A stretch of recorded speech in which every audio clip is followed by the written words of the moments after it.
Bismillahirrahmanirrahim. Assalamualaikum warahmatullahi wabarakatuh. Bismillahi walhamdulillah wassalatu wassalamu ala rasulillah wala haula wala quwata illa billah amma ba'du. Pemirsa Sinpo TV dimanapun berada, senang sekali kami kembali hadir dalam program Islam Penuh Cinta, penyejuk hati, penyegar iman. Tentu bersama saya Tiara Dianti dan saya juga tidak sendiri karena di Islam Penuh Cinta kita akan ngobrol, membahas dan juga berdiskusi terkait dengan sejumlah tema yang sangat menarik untuk diperbincangkan. Sudah ada bersama kami di studio Sinpo TV Bapak Ustadz Ahmad Haris Riswanto. Assalamualaikum Pak Ustadz. Waalaikumsalam warahmatullahi wabarakatuh. Kabarnya gimana Pak Ustadz? Alhamdulillah baik, sehat. Mbak Tiara ya, gimana? Alhamdulillah baik. Harus tetap semangat Harus selalu semangat. Harus selalu semangat, apalagi Islam Penuh Cinta menemani pemirsa Sinpo TV dimanapun berada. Dan di episode kali ini kita akan ngobrol terkait dengan ujian tanda cinta. Nah Pak Ustadz katanya semakin tinggi ujian seseorang itu sebagai bukti cinta dari Allah, dari pencipta kita kepada umatnya. Karena ketika semakin tinggi ujian yang kita terima, ketika kita bisa mengalahkan ujian tersebut akan dapat meninggikan derajat seorang muslim Pak Ustadz. Nah ini untuk pembahasannya secara lebih lanjut kita akan langsung saja mendengarkan. Silakan. Assalamualaikum warahmatullahi wabarakatuh. Waalaikumsalam warahmatullahi wabarakatuh. Bismillah walhamdulillah wassalatu wassalamu ala rasulillah Sayyidina wa maulana Muhammad ibn Abdillah wa ala alihi wa ashabihi wa man tabi'ahu bi ihsanin ila yaumil qiyamah amma ba'dah. Saudaraku pemirsa Sinpo TV dimanapun berada, juga Mbak Tiara, semoga kita semua selalu diberkahi oleh Allah, dikaruniai sehat afiat, panjang umur dalam taat ibadah kepadanya. Amin ya rabbal alamin. Perbincangan kita pada kesempatan yang berbahagia ini yaitu ujian tanda cinta. Manusia di muka bumi ini, di alam jagat raya ini, mulai dari awal diciptakan sampai akhir nanti diakhiri dengan hari kiamat. Yang paling dicintai oleh Allah tentu para utusannya, yaitu para nabi dan rasulnya. Nah, dalam menjalani kehidupannya para nabi dan rasul, tantangannya begitu berat luar biasa. Ujiannya begitu berat luar biasa. Mulai dari Nabi Allah Adam alaihissalam, yang awal diciptakan ditempatkan di surga, cuma karena ada persoalan tertentu akhirnya dikeluarkan dari surga. Dikeluarkan yang dulunya di surga dengan segala fasilitas, kenyamanan dan lain sebagainya bersama dengan yang dicintai Hawa, tapi begitu diturunkan ke muka bumi dipisahkan oleh Allah. Dan juga ketika berada di bumi ini Nabi Allah Adam dikaruniai dua anak yang terus bertikai, Qabil dan Habil, sampai akhirnya ada kasus pembunuhan pertama kali di muka bumi. Ujiannya Nabi Allah Adam alaihissalam. Kemudian terus Nabi Allah Nuh alaihissalam diuji dengan istri dan anaknya. Nabi Allah Ibrahim diuji dengan keluarga yang begitu berat luar biasa. Menjalani perumah tangga sekian tahun gak dikaruniai keturunan. Akhirnya memutuskan untuk menikah lagi, baru dikaruniai keturunan. Kemudian turun perintah Allah untuk menyembelih anaknya.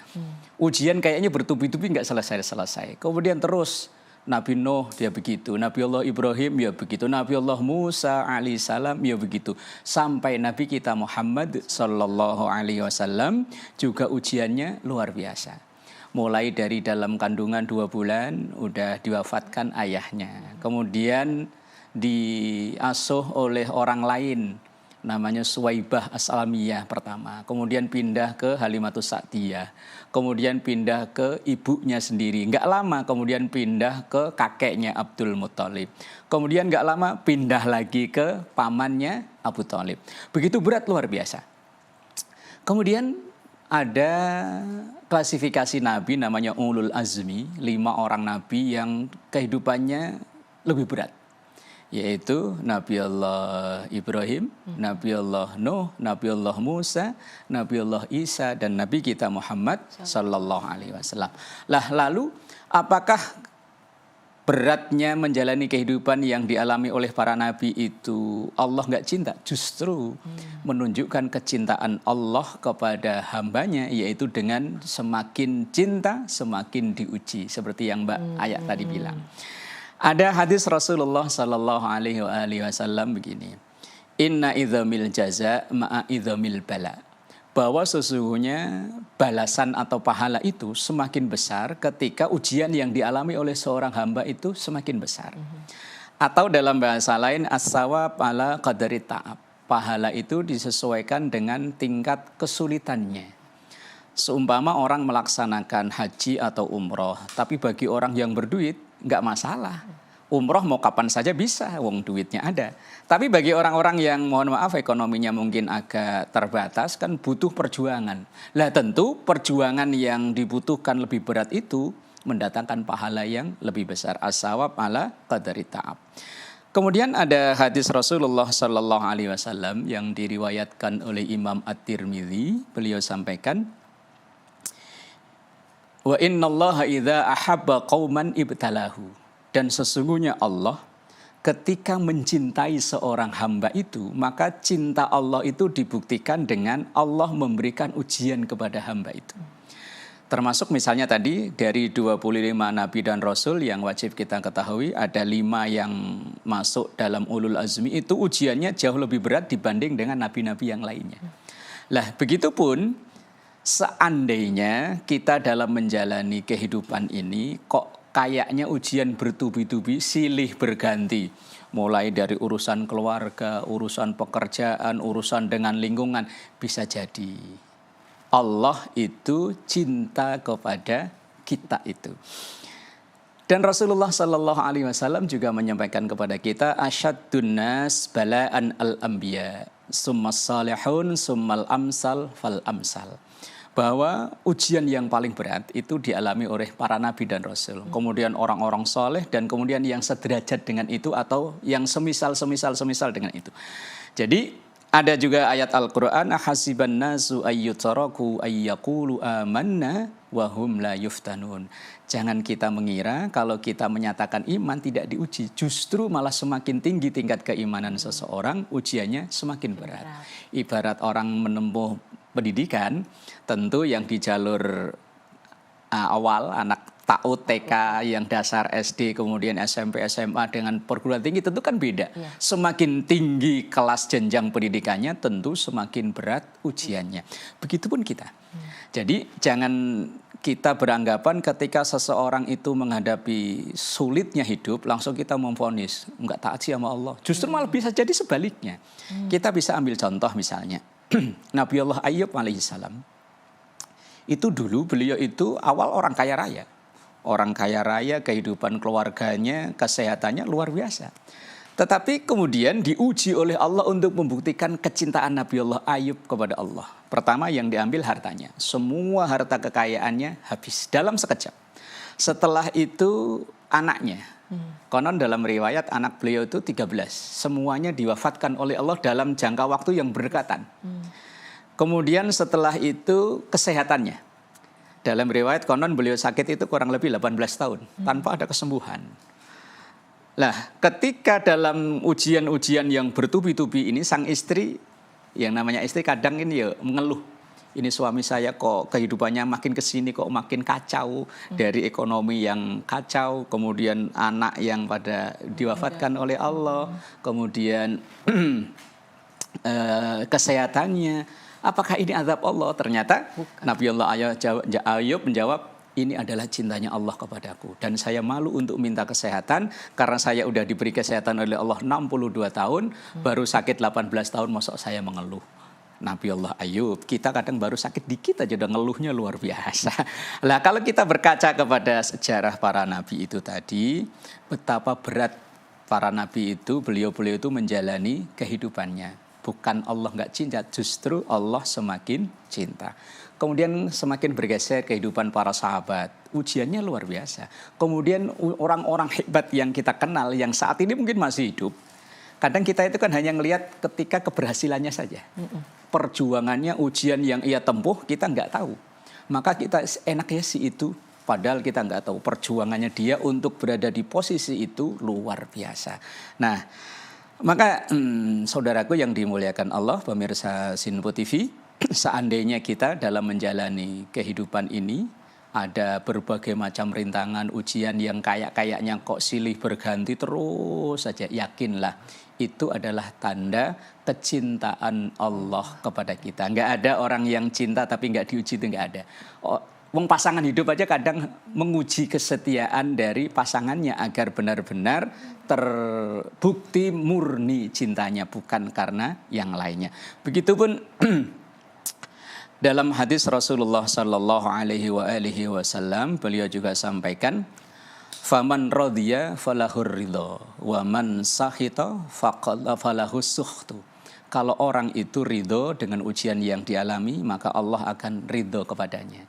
Justru Allah akan memberikan balasan yang terbaik padanya. Tapi kalau dia justru mengeluh dan lain sebagainya, menyalahkan sana, menyalahkan sini, sampai menyalahkan Tuhan, ya Allah akan murka kepada orang tersebut. Jadi setiap ada kejadian yang kita anggap itu kayaknya menyusahkan, bisa jadi itu adalah tanda Allah cinta kepada kita. Berarti ujian tanda cinta. Wallahu a'lam bishawab. Baik, terima kasih Pak Ustadz. Tadi kita sudah mendengarkan kisah para nabi, bagaimana ujian ataupun cobaan yang diberikan oleh Allah Subhanahu wa Ta'ala. Nah, usai jeda kita akan ngebahas terkait bagaimana sih kita sebagai umatnya merespon jika memang kita diberikan ujian itu ya Pak Ustadz.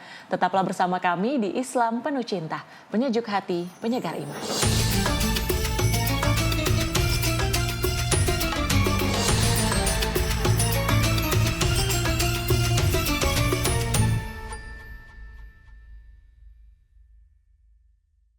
Alhamdulillahirabbil alamin, Anda masih menyaksikan Islam Penuh Cinta, penyejuk hati, penyegar iman.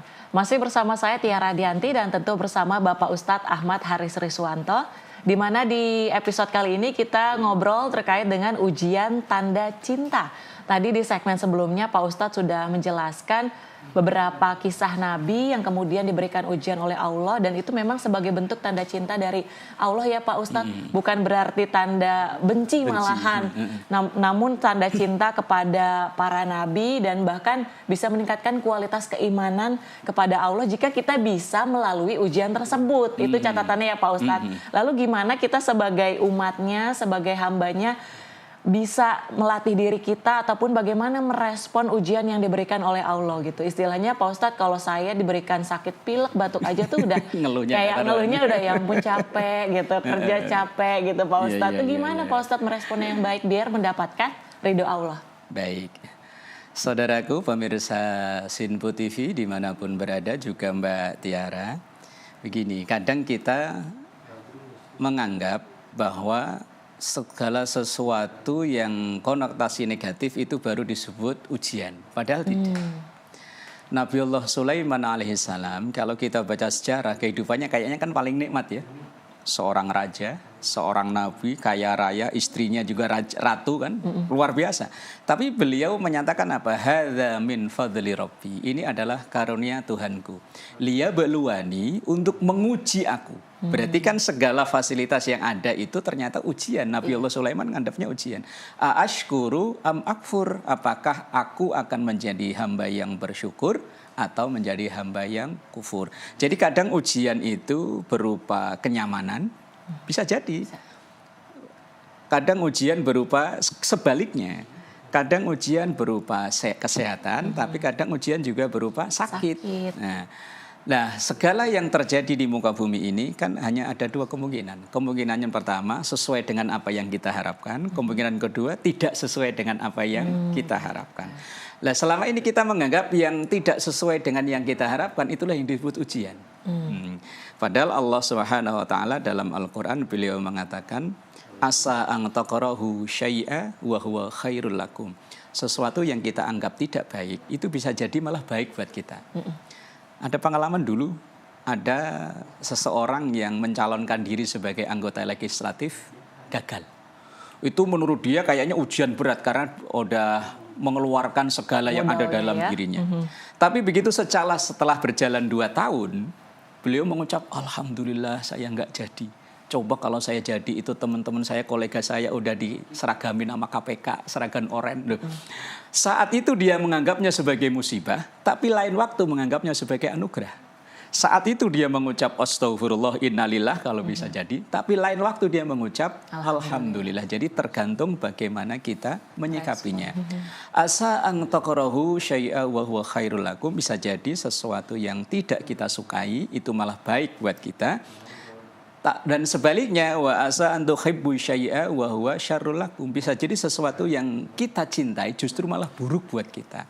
Nah, jadi apapun yang terjadi, yang dua kemungkinan, yang kita suka dan enggak kita suka itu, kalau kita sikapi dengan ridho, tadi di hadis yang saya bacakan, faman radhiya falahur ridho, kalau dia ridho dengan segala apapun yang terjadi, maka ridho Allah akan datang kepadanya.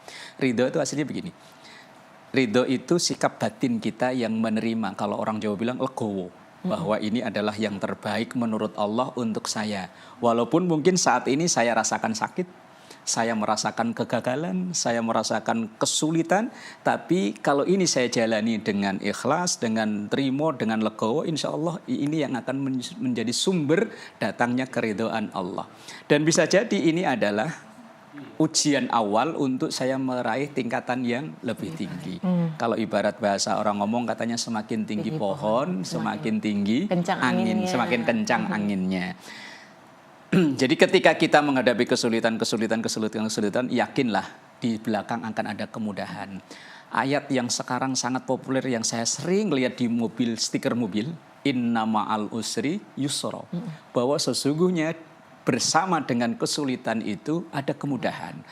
Sesungguhnya bersama dengan ujian itu ada kesuksesan. Itu yang harus kita benar-benar tanamkan dalam diri kita, bahwa orang justru kalau dalam hidupnya nggak pernah mengalami kesulitan, di masa depan dia nggak akan pernah merasakan kesuksesan. Orang yang dalam hidupnya kok nggak pernah berjuang, ya nggak pernah merasakan keberhasilan. Dia hanya mengandalkan, atau dalam bahasa anak-anak sekarang kadang ia merasa aman di zona nyaman. Padahal selamanya manusia itu nggak akan ada yang aman. Ia merasa nyaman, udah di sini aja lah. Wong di sini udah begini.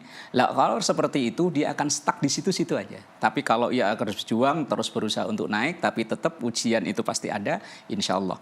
Lah, faman radhiya falahur ridho, maka orang yang ridho dengan yang terjadi saat ini, maka ridho Allah akan turun kepadanya. Tapi waman sakhita falahus sukhtu, tapi kalau dia gerutu, gerundel, geremeng, hidup kok gini amat sih, kok kayaknya nggak pernah ada enak-enaknya, makanya murka Allah akan turun padanya. Lah ketika orang dalam menjalani kehidupan kok kayaknya nggak pernah bahagia, kayak nggak pernah senang, itu berarti tanda orang kufur. Tapi bukan kufur akidah lah ya, namanya kufur nikmat. Nah ketika Rasulullah Sallallahu Alaihi Wasallam survei, langsung ke neraka, nggak main-main surveinya. Didampingi oleh malaikat Jibril, ketika di sana melihat kebanyakan kaum wanita. Lah, apakah wanita itu tidak sholat, tidak puasa, tidak? Enggak. Mereka kadang lebih rajin dari suaminya, lebih rajin dari para laki-laki. Tapi ketika itu Rasulullah bertanya, limadza ya Jibril? Kenapa seperti ini ya Jibril? Jawaban malaikat Jibril, hunna yakfurnal ashir. Mereka enggak bersyukur dengan kondisi keluarganya, dengan suaminya, dengan anaknya. Intinya enggak bersyukur. Lah bisa jadi seorang istri itu akan diuji dengan suaminya. Contohnya Asia. Asia itu istri Fir'aun. Asia itu wanita solehah, wanita hebat luar biasa, tapi diuji dengan suami yang seperti itu. Lah seorang suami ya bisa diuji dengan istrinya. Nabi Allah Lut alaihissalam, Nabi Nuh alaihissalam itu diuji dengan istrinya. Ada yang Nabi diuji dengan anaknya, Nabi Nuh juga diuji dengan anaknya. Ada Nabi Ibrahim diuji dengan bapaknya, ayah kandungnya. Ada Nabi yang diuji dengan ayah angkatnya, Fir'aun. Ada Nabi yang diuji dengan paman plus besan, Nabi kita Muhammad Sallallahu Alaihi Wasallam. Tapi para Nabi dan Rasul itu dalam menjalani ujian itu tadi, mereka ridho pada Allah dengan yakin, seyakin-yakinnya bahwa ini adalah tanda cinta Allah kepada mereka itu. Maka orang yang ridho akan diridhai oleh Allah, tapi orang yang tadi itu ngegerutu, ngegerundel, ngegerendeng, lah murka Allah akan turun kepada, seakan-akan ia nggak mau menerima ketentuan atau qada dan qadarnya Allah Subhanahu wa Ta'ala. Jadi intinya setiap kejadian apapun yang kita alami, baik menyenangkan maupun tidak, itu sebetulnya sama adalah ujian Allah, maka kita terima dengan ridho, dengan sabar itu tadi. Jadi itu salah satu kunci untuk memperoleh ridho Allah dengan ujian yang kita terima dalam kehidupan ini. Wallahu a'lam. Salah satu caranya dengan ridho, dengan legowo gitu ya istilahnya Pak Ustadz tadi. Tapi rasanya tidak mudah ya Pak Ustadz dalam menjalankannya ketika kita mendapatkan ujian itu ataupun cobaan itu, rasanya tidak mudah, bahkan mungkin membandingkan dengan kehidupan orang lain. Kok kayaknya si A enak ya, nggak kayak saya ya. Kok kayaknya si A naiknya cepat misalnya dari sisi pekerjaannya Pak Ustadz. Padahal gitu ya, mungkin dari sisi usaha, effort kayaknya saya lebih berusaha. Apalagi tadi kalau dari cerita Pak Ustadz, ada modal yang dikeluarkan sudah besar seperti itu kan Pak Ustadz ya, dia ngerasa sudah jor-joran, tapi kenapa hasilnya tidak sesuai dengan saya. Nah itu cara gimana agar melatih diri kita Pak Ustadz agar bisa legowo tadi, lebih ridho lagi. Baik, begini, memang kita itu kadang melihat pelangi seakan-akan selalu di atas kepala orang lain, nggak pernah di atas kepala kita sendiri. Makanya kita akan merasa kayaknya ngelihat orang lain lebih enak daripada kita, padahal bisa jadi orang lain itu sangat bermimpi seperti kita, bisa jadi. Makanya kita untuk berlatih ridho itu ya dilatih dengan syukur.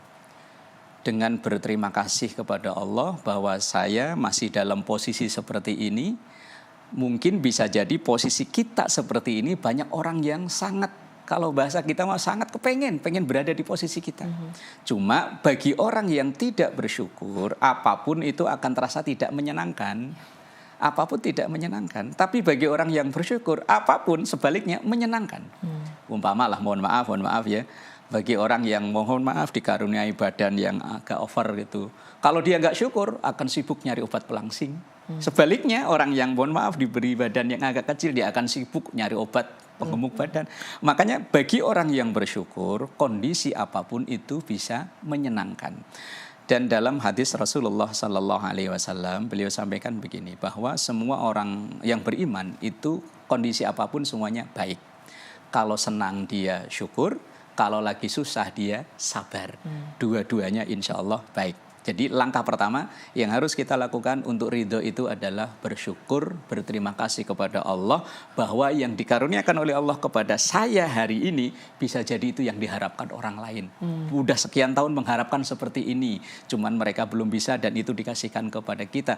Itu tanda kita bersyukur atau berlatih untuk bersyukur. Lah, kalau kita nggak bersyukur, sebesar apapun, sebanyak apapun karunia Allah, nggak akan ada efek, akan selalu susah dan susah. Makanya untuk ridho, latihan pertamanya adalah syukur. Wallahu a'lam bishawab. Baik, terima kasih Pak Ustadz. Semoga ketika ujian datang kepada kita, kita bisa meresponnya dengan baik, dengan sabar, dengan bersyukur agar bisa mendatangkan ridho Allah kepada kita. Semoga melalui Islam Penuh Cinta kali ini bisa bermanfaat bagi seluruh pemirsa Simpo TV dimanapun berada. Akhir kata saya Tiara Dianti mewakili seluruh kerabat kerja yang bertugas pamit undur diri. Terima kasih. Wassalamualaikum warahmatullahi wabarakatuh. Astaghfirullahaladzim laqal ma'bud ya dzal jalali wal ikram. Bismillahirrahmanirrahim. Allahumma salli ala sayyidina Muhammad wa ala sayyidina Muhammad. Rabbana taqabbal minna innaka antas samiul alim wa tub alaina innaka antat tawwabur rahim. Sallallahu ala sayyidina Muhammad wa ala alihi wa sahbihi wa sallam. Walhamdulillahi rabbil alamin. Assalamualaikum warahmatullahi wabarakatuh. Waalaikumsalam warahmatullahi wabarakatuh.